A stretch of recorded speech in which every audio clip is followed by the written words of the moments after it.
بسم الله الرحمن الرحيم.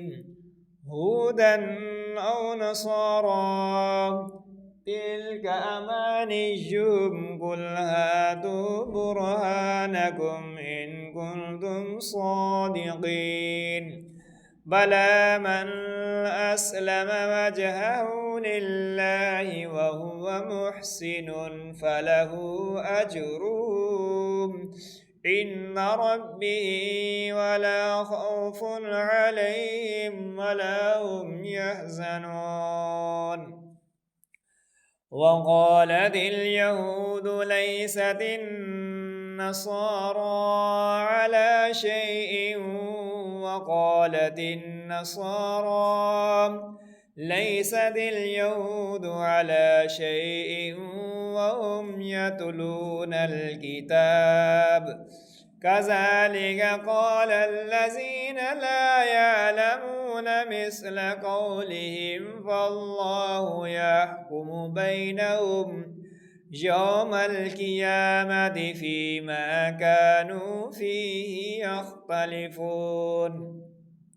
ومن أظلم ممن منع مساجد الله أن يذكر فيها اسمه وسعى في خرابها أولئك ما كان لهم أن يدخلوها إلا خائفين لهم في الدنيا خزي ولهم في الآخرة عذاب عظيم. ولله المشرق والمغرب فأينما تولوا فثم وجه الله إن الله واسع عليم.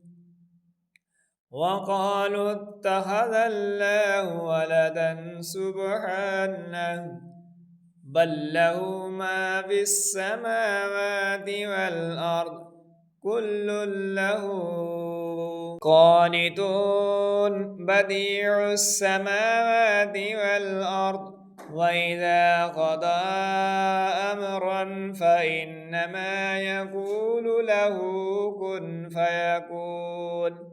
وقال الذين لا يعلمون لولا يكلمنا الله أو تأتينا آية كذلك قال الذين من قبلهم مثل قولهم تشابهت قلوبهم قد بينا الآيات لقوم يوقنون.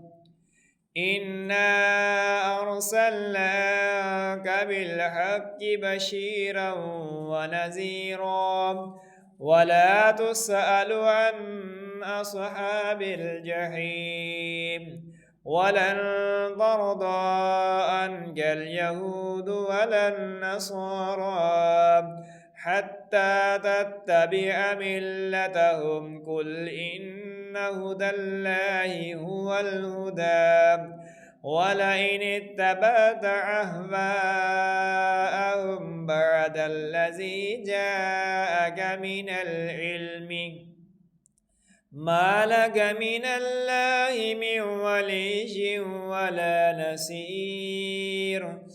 الذين آتيناهم الكتاب يتلونه حق تلاوته أولئك يؤمنون به ومن يكفر به فأولئك هم الخاسرون.